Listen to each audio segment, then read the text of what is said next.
my name is Madison, and I'm so excited to start this channel to just talk about everything knitting and also other crafts. I am trying to get into sewing, so I'm hoping that I can kind of capture some of that and my journey there. I've been knitting since I was like 10 years old, but I really only did scarves, things that I really never finished anything. That kind of was my personality as a kid. I was very just into different things and never finished anything.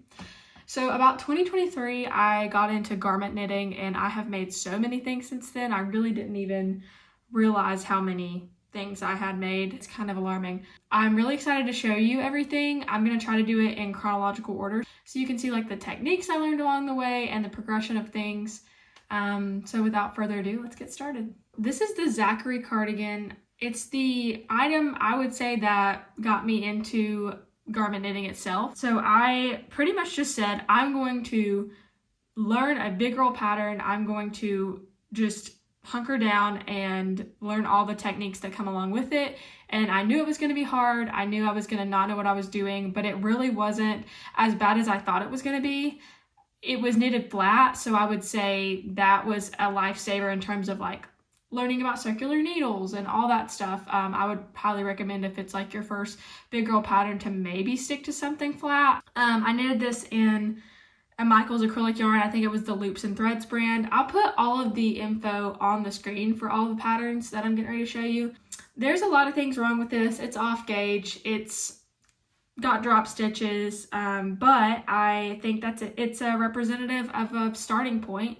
And I'm just excited to have this forever, you know, just to show where I started, kind of what got me into this realm of knitting. Side note, if you're wanting to get into more advanced garment knitting and things that you want to wear, I would recommend just picking a pattern that honestly looks hard to you and sticking with it, watching videos along the way, like Very Pink Knits. I watch her videos all the time on how to do things. They're short. I will put some info in the captions. I'll link her stuff. So I say, like, don't pick something based on your skill level. Pick something that you want to wear. That's the fun part. So anyway, this is a Zachary cardigan, and yeah, it's the first thing I ever really made. The next thing that I made was also a cardigan. This is when I discovered the expensive yarn world. I found this store in my old town of Johnson City, Tennessee called Yarntiques. I just love that place. I found this sweater that I really wanted to make, and I was like, oh, there's a yarn store in my town. I didn't even know that. I thought there was just a Michael's. And this is like a Jody long. I will put all the details on the screen. I really splurged in my mind on this when I bought it, and it was really exciting. It made me really want to finish it, and it was just very fun. But yeah, I don't wear this as much as I would like to admit. It's just not a color that really goes with my wardrobe, but it's the second cardigan I ever made. It's the Champagne cardigan by Petite Knit.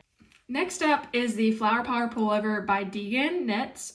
This is when I discovered colorwork and never looked back. This pattern changed my life, and I want to make it again. They have a cardigan version, so I think I might do that sometime. But this was so fun to make. I used Cascade fingering yarn held double. This took some sweat and tears for sure. I made the collar, I cast it off too tight, had to redo that.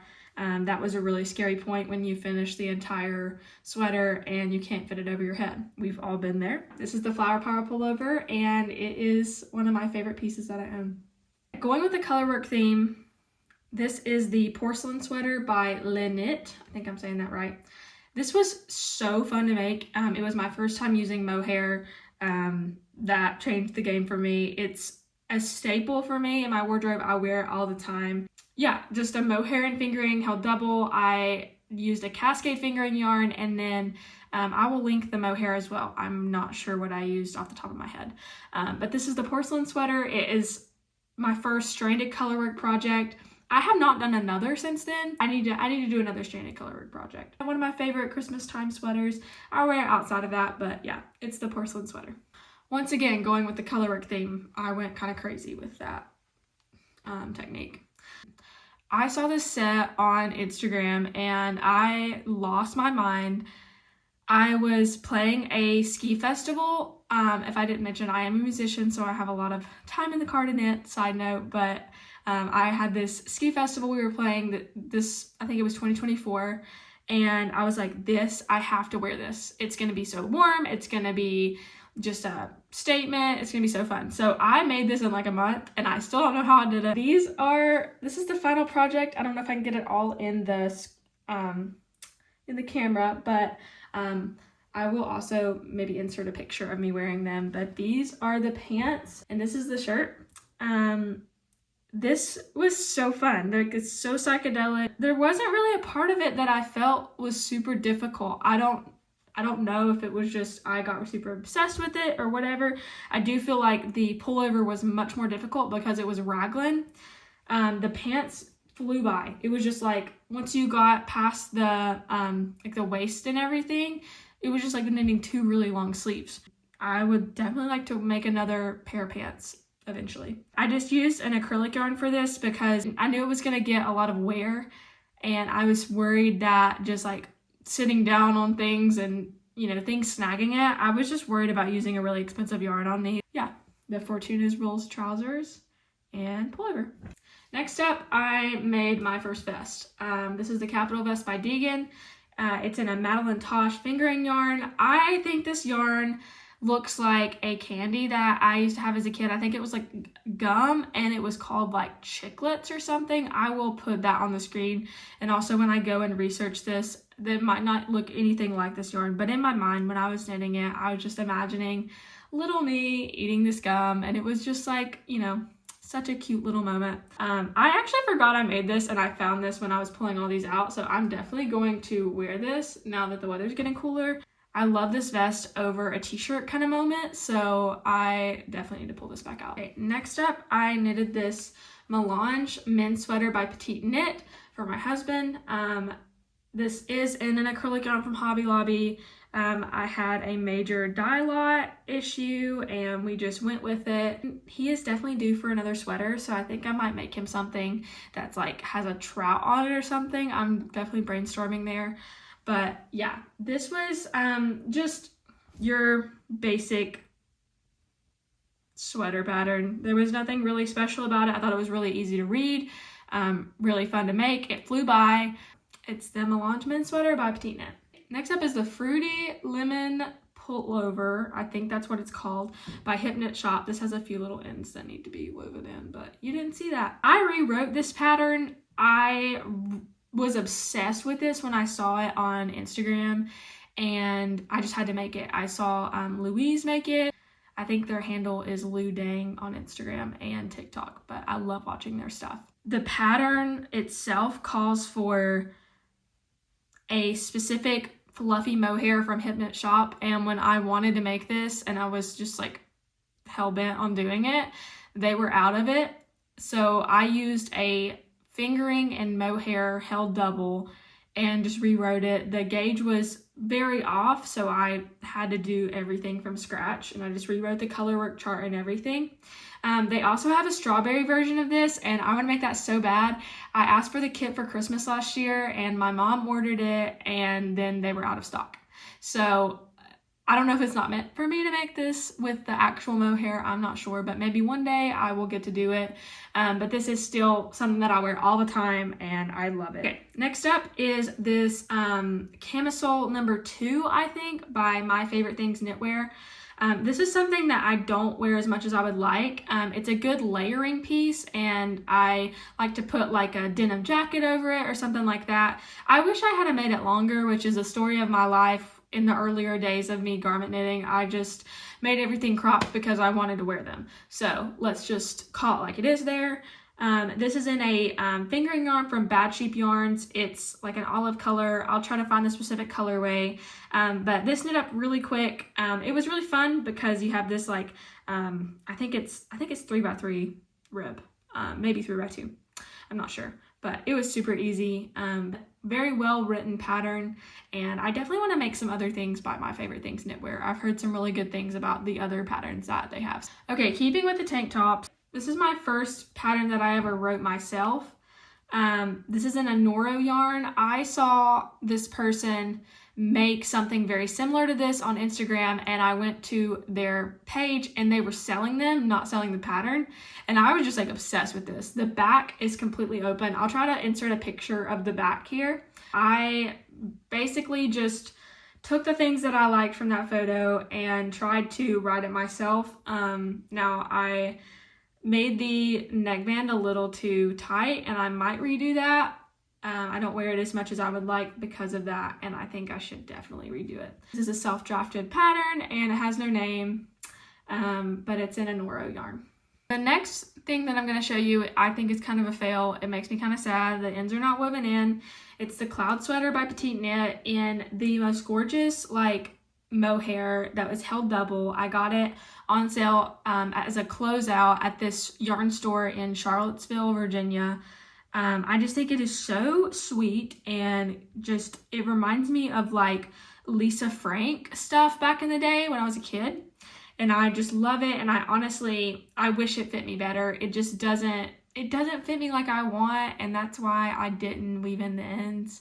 I've blocked it and everything, and maybe I should try to remake it. I'm not sure, but I still was going to show it because, you know, it's progress. It's a finished object, kind of. Next up is something really different. I had never made anything like this, obviously. This is the zipper sweater light, I think it's the light version by Petite Knit.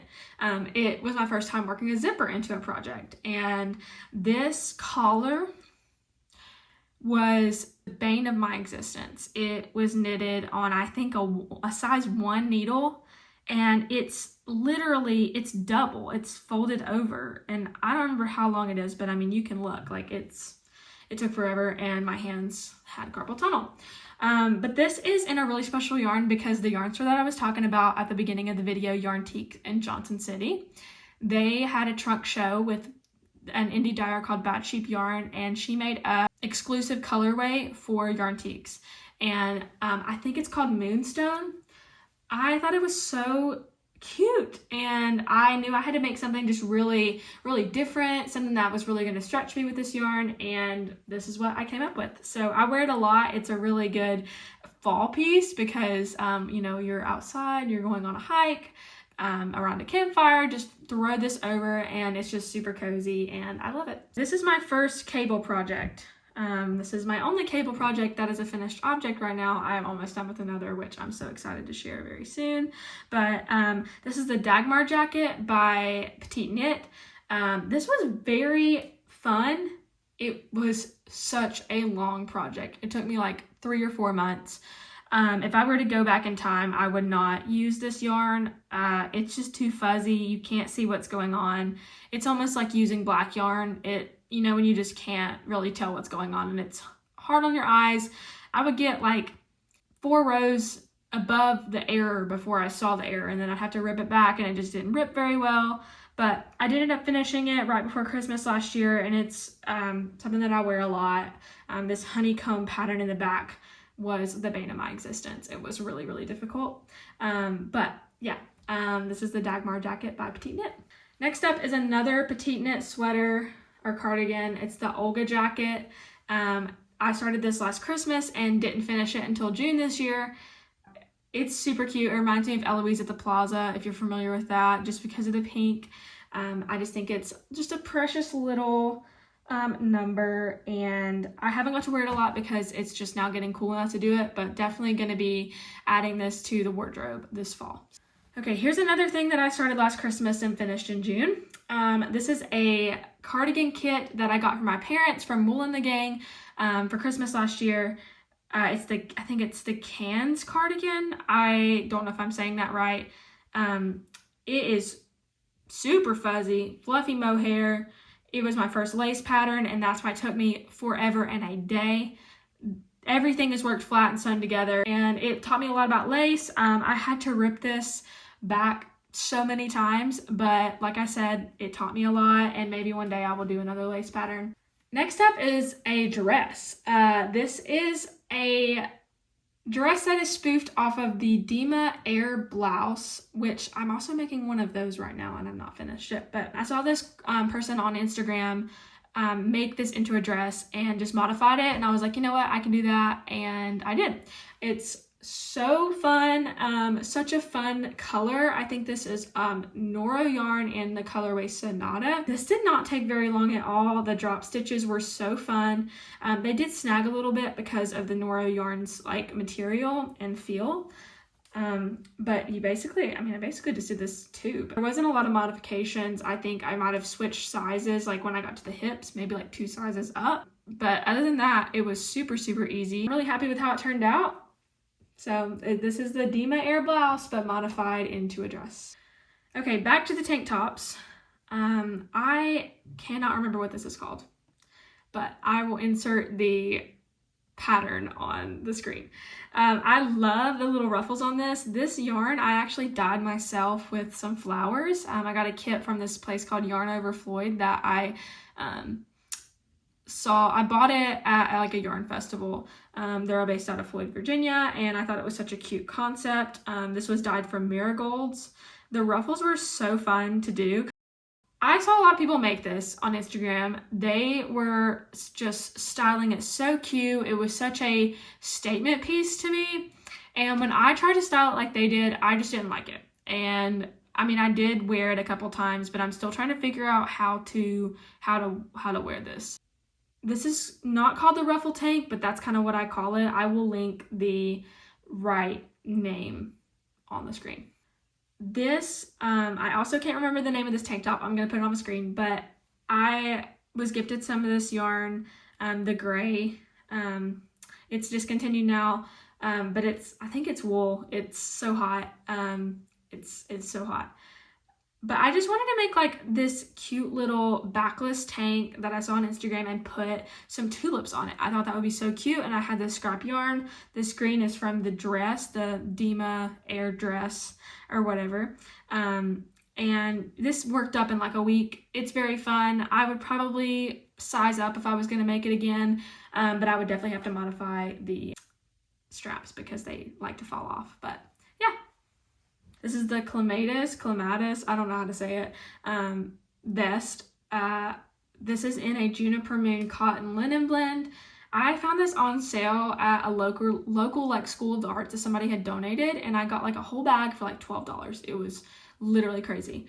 But I put these little flower buttons on it, and I just think it is just a precious little moment. And I didn't get to wear it as much as I would like this summer because I just finished it like a month ago, but I'm hoping I can figure out a way to wear it in the winter, maybe like over a t-shirt or something. The most recent thing that I finished was the Monday sweater by Petite Knit, but I did modify it a little bit.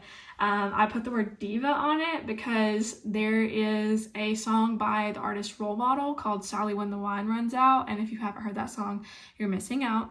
But it talks all about the diva lifestyle, and there's a shirt that he came out with that I just thought was so fun, but I thought it would be so much cuter on a sweater. So I just took the logo that was on the t-shirt and made a chart out of it and did intarsia.